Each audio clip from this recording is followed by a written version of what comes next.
प्रशांत आंबी त्यांचे सहकारी आणि कम्युनिस्ट पक्षातर्फे बुलढाण्यात शिवाजी कोण होता या पुस्तकाचं सामूहिक वाचन करणं आणि आमदार संजय गायकवाड यांच्या घरावर मोर्चा काढण्याचा इशारा दिला गेला होता।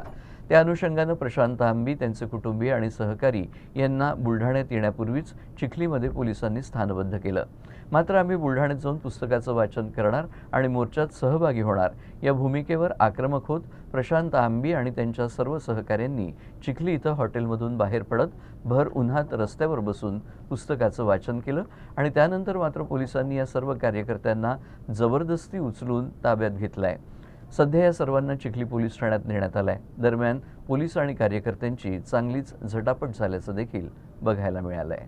प्रशांत आंबी आणि त्यांचे कुटुंबीय तसंच सहकारी बुलढाण्यात येण्यापूर्वीच चिखली पोलिसांनी त्यांना आधी स्थानबद्ध केलं। मात्र आम्ही बुलढाण्यात जाऊन पुस्तकाचं वाचन करणार आणि मोर्चात सहभागी होणार या भूमिकेवर आक्रमक होत प्रशांत आंबी आणि त्यांच्या सर्व सहकाऱ्यांनी चिखलीमध्ये हॉटेलमधून बाहेर पडत भर उन्हात रस्त्यावर बसून पुस्तकाचं वाचन केलं आणि त्यानंतर मात्र पोलिसांनी या सर्व कार्यकर्त्यांना बळजबरीनं उचलून ताब्यात घेतलं। सध्या सर्वांना चिखली पोलीस ठाण्यात नेण्यात आलंय। याच दरम्यान पोलीस आणि कार्यकर्त्यांची चांगलीच झटापट झाली। साधा कार्यकर्ता मी पोलिसांना चुकून टू व्हीलरनं सुद्धा तिथे जाऊ शकलो असतो, पण आम्ही पोलिसांबरोबर सहकार्याची भूमिका घेतलेली आहे। निघताना पण आम्ही जाहीर करून निघलेलो आहे।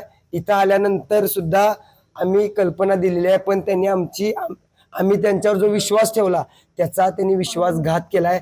या गोष्टीचा आम्ही निषेध करतो। माझी अजून सुद्धा विनंती आहे, आम्ही तिथं काही प्रक्षोभक भाषण वगैरे करायसाठी आलेलो नाही।